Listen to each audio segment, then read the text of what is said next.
In those days when Papa was doing Namajapa and Sadhana, he was leaving about 4 or 5 boiled potatoes in the afternoon. Nothing else during the whole day except water. He was able to live on that because his mind was not on the stomach but on God. The stomach did not pull him down.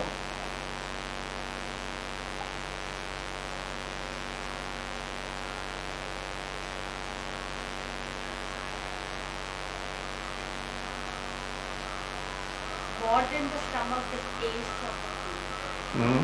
The taste of the food. Everything, What in the stomach, the tongue? everything has to be controlled.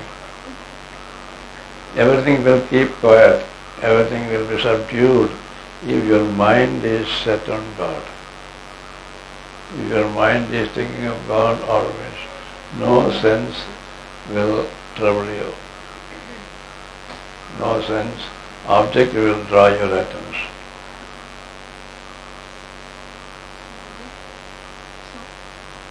Swami Shivananda has written that a sadhak should always have the mala in his pocket. Whenever he gets time, he must take. Even while sleeping, he should keep it under the pillow. So in between, if he gets up, he must. But even Mataji or even others, that mala is not to be a must. These are all different opinions. Swami Shivananda said that mala is absolutely necessary and should remain with us always. Means it will remind us to do japa and we should make use of the mala always. But in Papa's opinion, mala causes some diversion. It is the duty of the sadhaka not to make count of the japa, but to do japa constantly. So whenever we are awake, we should keep japa going. There is no need to count always. Counting is really an obstacle to sadhana according to Papa, because by counting we will start feeling that, oh, we have done 1 lakh japa today. Oh, how great I am, what a great devotee I am. Nobody else has done so much. So our ego, instead of humbling down, started bloating. That way the mala, use of mala becomes a handicap than a help. So these are different opinions and there are reasons for both the opinions. Swami Shivananda wanted to keep that sadhaka should continue chanting whenever he has free time and he should make use of the mala. But Papa's condition was, don't use a mala but keep chanting God's name always. Even when you get up at night, even for 5 minutes, if there is time, go on chanting it. There is no need for a mala at all. So then, does that make the sadhaka more alert and remind him that he is in the... I don't think that way. I don't think that mala can make him more alert. It is the fiery aspiration from within that makes him more alert. See, have you heard of Papa's experience in Chitrakoot? When he was going round the hillock, as many devotees do, he happened to rest in front of a hermitage there. There were cement seats made there for the visitors to sit. It was night. Papa sat on one end of a bench. Another end there was another young sadhaka. Both were chanting Ramna. Papa was chanting Om Shri Ram Jai Ram Jai Jai Ram, Om Shri Ram Jai Ram Jai Jai Ram, Om Shri Ram Jai Ram Jai Jai Ram. The other sadhu also was chanting some other mantra. Continuously going on for hours together. Suddenly, the sound of the sadhu became less and less. less and less, ultimately stopped for a few minutes because he had gone to sleep. Then, in about 5 or 10 minutes, he woke up with a jerk and was cursing himself. What is this? What is this? I have lost 10 precious minutes without doing japa. Sleep overpowered me. I should not have slept. That much remorse he had. Then he started chanting again. He felt, or rather he talked to himself, oh, all this is because I took some food at night. That made me sleepy. Otherwise I would have sat awake as the Papa was sitting on the other side, awake and chanting Ramana without any sleepiness. That much aspiration must be there. That is called fiery aspiration. If that is the case, why do you need a mala? The moment you get a chance, you chant Ramana. The moment you are awake, chant Ramana. Can we speak for the beginners like this? Every time when he stands without a mala, sometimes there can be a gap, slip. But when he is very conscious of moving one bead of every now, then once immediately he stops the movement of the bead, then he may get a jerk. You see, this we can say, if it is found helpful for you to use a mala, nobody stops you from using it. If it is found not helpful, don't use it. All these spiritual practices are like that. Whatever way suits us, we should adopt it. If we don't find any particular way not suitable, let us not have it. That's all. There is no hard and fast rule in the people ask about chanting Ramanam also. Should we chant slowly or should we chant fast? That all depends upon how you feel about it. Mataji was chanting very fast. Papa was chanting very slowly. And both of them reached the same goal. So what rule can you say? What are you saying?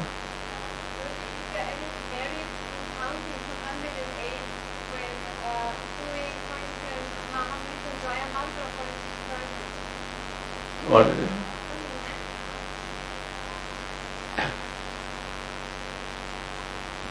Is there any benefit in counting to 108 if we are saying Mahamrityunjaya mantra for a sick person? Is it good to count 108? That's what they say. Or does it not matter at all? Can we just chant for any? It is the same. 108. This mala contains 108 beads. It must have some significance, which I cannot say. It might have some meaning in it. 108, 1008. They do not want to end in a zero. Instead of that, they put 8 or 1. That is why they say 8. Actually, we should do as much as possible. 108, we need not even stop with 108. We can do more, there's no harm. Some say it is good, this is some special sacred meaning. May have some significance, which I don't know at all. I am told we should do as much as possible, without any count. But we should not do less than a particular number. If we have made a sankalpa, if we have made a decision to do so much, we should stick to that. We should do that much or more, not less than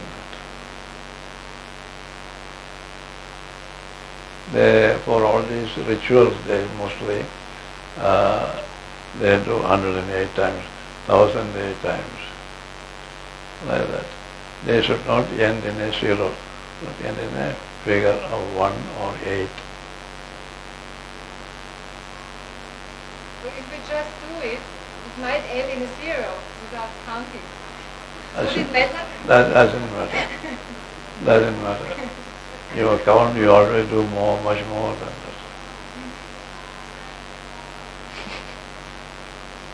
These are all secondary things.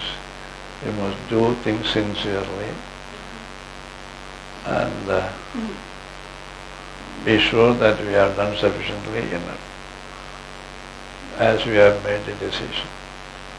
It is called sankalpa. Say suppose we do japa daily 1008 times, 1008 times. That is called sankalpa. A firm decision to do so much japa daily. That we must do. Or even without counting, we can say we must do japa constantly for so many hours. Papa did not like this counting business. He said you are supposed to do japa constantly. Then why counting? Counting is not necessary. God does not ask us how many japa you have done, how many thousands you have done. He wants only to find out how pure your mind has become, how much love you have developed. That is more important for him. He does not want the account as to how much japa we have done. The purpose of japa is to keep our mind centered on God. That must be without break. A man was told to do, say, 1008 times japa.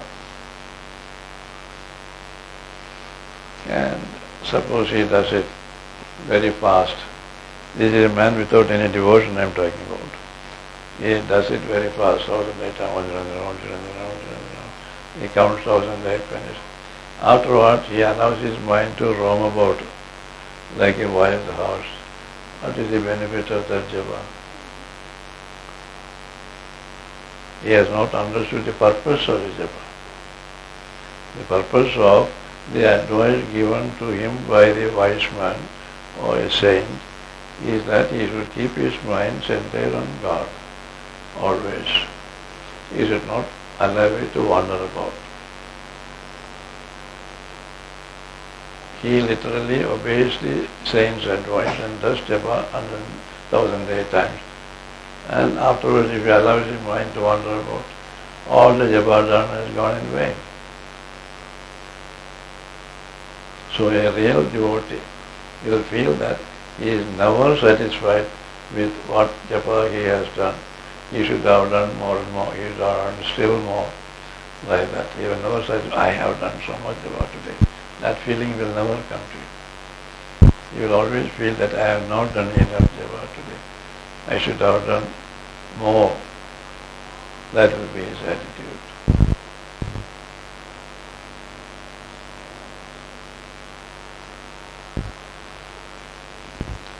Hari Om.